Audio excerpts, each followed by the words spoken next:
हरियाणा का इलेक्शन आ चुका है और हरियाणा के इलेक्शन में अब बड़े बड़े मुद्दे, बड़े बड़े प्रतिक्रियाएं आने लगी हैं। इसलिए अब हमें कुछ अहम मुद्दों पर बात करना पड़ेगा, क्योंकि अनिल विज जो बीजेपी के सबसे वरिष्ठ नेताओं में से एक है, उन्होंने अपना मुख्यमंत्री का दाव फेंक दिया है। उन्होंने सीधे सीधे मुख्यमंत्री पद पर दावा दे दिया है। उनका कहना है कि उन्हें सीनियरिटी बेस पर मुख्यमंत्री बनाया जाए, और इसी चलते अब बीजेपी में एक बहुत बड़ी हलचल मच गई है। साथ साथ कांग्रेस में भी हलचल मच गई है।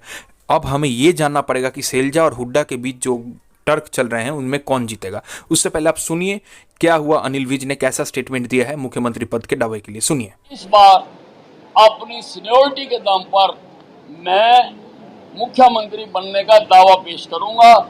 सरकार बनाती है, पार्टी बनाती है या नहीं बनाती है, परंतु अगर बना दिया मुझे मुख्यमंत्री इस प्रदेश का, मैं हरियाणा की तकदीर बदल दूंगा, मैं हरियाणा की तस्वीर बदल दूंगा। 9.5 साल तक जब हरियाणा के मुख्यमंत्री मनोहर लाल खट्टर थे, तब हमें एक बात हमेशा जो राजनीति जो पॉलिटिकल पंडित से उन्होंने बार बार कहा था कि अनिल विज एक वरिष्ठ नेता है, 7 बार के एमएलए हैं, इससे ये 7वें बार लड़ने जा रहे हैं चुनाव। इससे ये पता चलता है कि भारतीय जनता पार्टी ने कुछ हद तक अनिल विज जैसे एक वरिष्ठ नेता को हटा दिया था। और इस पर मनोहर लाल खट्टर ने क्या कहा है, सुनिए उनकी प्रतिक्रिया है। जहाँ तो हम कहते हैं भी सब लोग कर लेंगे तभी कोई दिक्कत नहीं है। अपने अपनी विधानसभा के हिसाब से हर कोई अपनी चाहत जताए, उसमें कोई आपत्ति नहीं है। लेकिन भारतीय जनता पार्टी ने अपना फैसला दे दिया है कि नायब सिंह सैनी जी हमारे नए मुख्यमंत्री होंगे। तो खट्टर साहब ने तो ये क्लियर कर दिया कि नायब सिंह सैनी ही होंगे मुख्यमंत्री अगर हरियाणा में बीजेपी चुनाव जीतती है। लेकिन अनिल विज जैसे वरिष्ठ नेता को हटा दिया गया था, क्योंकि हम ये जानते हैं कि मनोहर लाल खट्टर प्रधानमंत्री नरेंद्र मोदी के काफ़ी करीबी थे। लेकिन ये गुटबाजी सिर्फ बीजेपी तक सीमित नहीं है।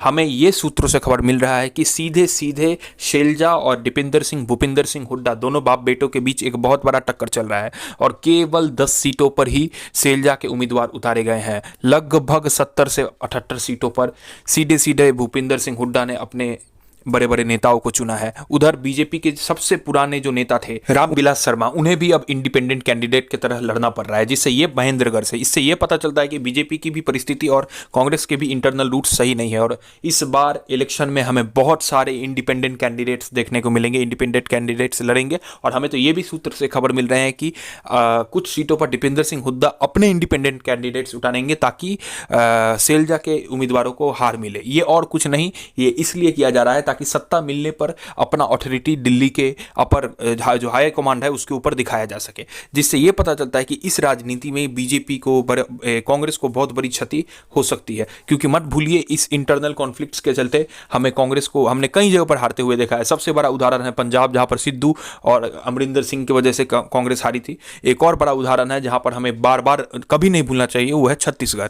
लेकिन इन्हीं राज्यों के अलावा अब कांग्रेस किस तरीके से यहां पर आगे बढ़ती है, ये बहुत बड़ा इंपॉर्टेंट मुद्दा हो गया है। क्योंकि माइनॉरिटी वोट भले ही कांग्रेस के पास हो, जाट वोट भले ही कांग्रेस के पास हो, लेकिन बीजेपी भी इस बार जाट वोट पर फोकस कर रही है। और जाट, माइनॉरिटी और ओबीसी, इन 3 वोटों को कांग्रेस को लेना पड़ेगा। हालांकि अनिल विज ने जिस तरीके की स्टेटमेंट दी कि उन्हें मुख्यमंत्री बनना है, इससे बीजेपी में भी बहुत ज्यादा द्वंद्व लग चुका है और बीजेपी की परिस्थिति बहुत खराब है। लेकिन अगर प्रोबेबल रूप से अगर बात किया जाए तो इस बार जनता कांग्रेस के साथ है। और कांग्रेस को लगभग, मेरे जो सोर्सेस हैं उनसे पता चला है, 58 से 60 सीट मिल सकती है। लेकिन चुनाव बहुत क्लोज होने वाला है, ये मत भूलिए। मैं बार बार बोला हूं, मेरे हर एपिसोड में मैंने बताया है कि इस बार का चुनाव बहुत टक्कर का होने वाला है।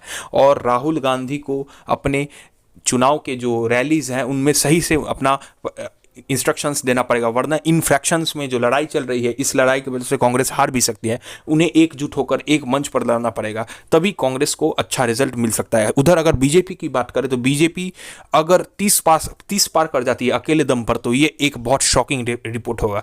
क्योंकि बीजेपी की जो इंटरनल कॉन्फ्लिक्ट है प्लस 10 साल की एंटी इनकम्बेंसी है, उससे बीजेपी का वापस आना बहुत मुश्किल है। एक चमत्कार जैसा है। आशा करता हूं मेरा ये रिपोर्ट आपको अच्छा लगा। जय हिंद, जय भारत। कृपया आप मेरे चैनल को सब्सक्राइब करें और बेल आइकन को प्रेस करें। Thank you.